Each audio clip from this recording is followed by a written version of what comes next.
My name is Henry C. Muñoz Sr. I'm a former underground miner here from Superior, Arizona. Born and raised here. Spent half of my life working in underground mines, cut and fill here in Superior, and block cave mining in Salmon Well for a total of 23 years. And I currently still reside in Superior, Arizona. My fight is for my community, for the community's water. Because once we destroy this, there's no going back. It's irreparable damage. You know, there's nothing you're gonna fix here once they destroy it. And once they destroy it, water being the main blood of any community or any forms of society, once that's gone, your town's gonna be completely destroyed. There's nothing you can do to change it. It's gonna consume 40,000 acre feet of water a year. That amount of water is what the city of Tempe currently uses with a population of 160,000 people. Everybody in Arizona should be concerned and take a firm stance against this project, which is going to leave a crater 2 miles wide and 1,000 feet deep. Okay, you could stick the Eiffel Tower on the bottom of this pit and you still won't be able to see the top. So that shows you the magnitude of destruction that's going to take place. And there's no turning back. Once you destroy it, you just can't go back and bulldoze over it and fill it up with dirt or what have you. The other part of it, the environmental damage it's going to cause, is the tailing site. Over approximately 5 billion tons of toxic tailings that are going to be disposed of approximately 12 miles south of here. And the potential for tailings failures, Rio Tinto and BHP have been known throughout the world to have tailings failures, where tailings have collapsed and flooded areas and contaminated and killed individuals in other countries. These two foreign mining companies, Rio Tinto out of England, BHP out of Australia, once they make their money and send their profits to their respective countries, what do we have left? All we're gonna have left is a wayside dump. You know, with the tailings south of us, 12 miles on the other side of Hayden, you know, they're gonna have that to contend with. And there's no guarantee that this mine is gonna pay us any money if they destroy our water in the first place. The type of mining they're using is called block cave mining. This mining has never been used in this area. It was used in Salmon Well, Arizona, where they had a block cave mine over there. And that's where I worked for 13 years in the block caving method. Once I found out that they were using the block cave method over here, the hairs on my neck stood up and I said, you know, you're gonna use that here where we traditionally have used cut and fill. The big difference between the block cave and the cut fill is the cut fill was basically going to the dentist, getting the tooth drilled out and having it refilled. That's the same type of mining technique we were doing here in the past. That was grandfather's mine there, you know.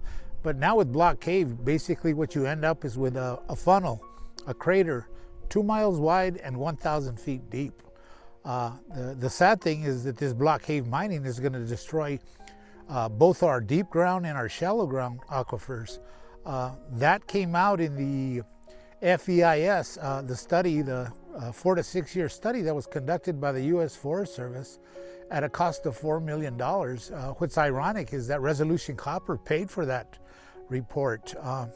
Subsequently, they asked for a review of that FEIS, and the Bureau of Land Management came in last year and did a critique of it. And their studies show that a lot has changed since 2014. Here we're in 2023. Drought had gotten worse. A lot of your aquifers have been depleted. Population growth explosion in Arizona. And the mere fact that this is going to destroy probably one of the most vital suppliers of water to the East Valley. The copper itself, the ore, it's going to be refined and it's going to be shipped to China to be processed. See, a lot of people don't know that Rio Tinto is owned, 15% is owned by Chinalco. Chinalco is based in China. They own 15% of Rio Tinto. They're going to send their byproduct down to the Sea of Cortez, down in Guaymas, and they're going to ship it by boat to China, where it's going to be processed, and then it's going to be sent back to us, sold back to us, which makes no sense. It's an American product, but then again, it's going to foreign countries to be sold back to the American. And the person that's going to be hurt is the American taxpayer. He's going to be left with the cleanup costs. Copper is an abundant resource, mineral resource. It can be smelted and refined and smelted again and recycled. It can be done endlessly. You can smelt it forever. It never breaks down. It becomes copper all again, and you can recycle it forever. The funny thing is that we have a mine in San Manuel, Arizona, where I worked for 13 years. They shut that mine down. They demolished the smelter, which probably was one of the cleanest burning smelters in the United States, and they left 30 years of ore underground in San Manuel.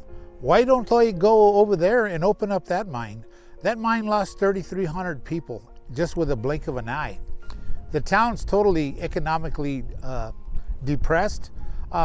It wouldn't hurt them to go back and open up that mine again. They used the block cave mine over there. Why not go over there and get those 30 years of copper left underground over there? That's an issue I brought up to the CEO, Jacob Strapo, when I was in England last year, and he didn't even have an answer for it, you know. But there's copper resources in different areas that aren't as environmentally sensitive as these, where you're not going to destroy your community's water. You know, you're not going to create a 2-mile wide crater, you know, in the middle of an aquifer, you know. So there's other avenues that they could look at. And as for being a critical mineral, copper is abundant everywhere. All we have to do as a society is focus on recycling. There's a lot of copper that's thrown into waste field sites that can be recycled, but they just don't do that. An old fable that they always throw out, jobs, jobs, jobs. I worked here in this mine behind me for 10 years. It shut down in 1982. 1,300 people in our community were displaced. Even though the company came out and told us on a Friday, don't worry, these rumors, the mines are going to shut down. They're just rumors. But by Monday, we were told to turn in our equipment. So we were left without a job. Okay, the same thing happened to me at their sister company in San Manuel. We were told on a Friday, hey, don't worry, these rumors of the mine shutting down are just rumors. Don't worry about it. We'll never shut this place down. So lo and behold, on Monday, we're marched out of the mine by the Pinal County Sheriff's deputies and escorted to the change room and to turn in our equipment. So this promise of jobs, jobs, jobs, over there, 3,300 people were laid off. They no longer had jobs, and it hasn't opened up to this date. That's since 1999. So this story that jobs are going to be forever, no. Jobs are only guaranteed for that day. Arizona makes more money on tourism, recreation, and camping and hunting, such as visiting beautiful areas like this, that we should invest in tourism. As a council member for 10 years, that was our goal. We invested in tourism in our community, to bring people into our town, to visit places like the Oak Flat campgrounds, to go and visit the other camping areas and hiking areas, to go out four-wheeling, mountain climbing. Now with resolution coming in, they've came with the same philosophy, you know. We're gonna get into all the organizations, we're gonna pump money into them, give them money, our schools, our Little League, our Chamber of Commerce, even with our city, our town council.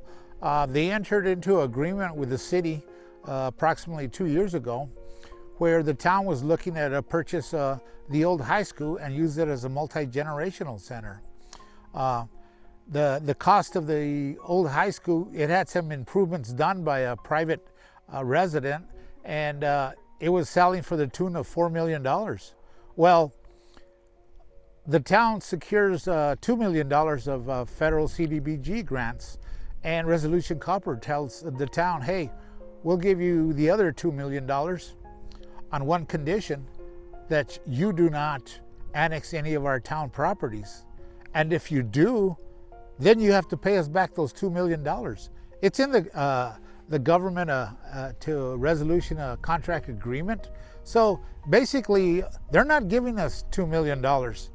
They're telling us they're going to give it to us on the condition that we don't annex any of their properties. In other words, they don't want to pay their fair share of taxes, you know, because being that the town's not within, the mine not being in the town's annex area, they're exempt from taxes going to our community. So the FEIS noted that it wasn't in the annexed area. So why does a big company two big companies, two of the biggest in the world, have to pull as I would say, a card, from under the table, a playing card, and say, hey, you have to abide by our rules, or you're not going to get these $2 million, So essentially, they're not giving us anything. They're basically bribing us, telling us, hey, we're going to give you this on one condition that you don't do this.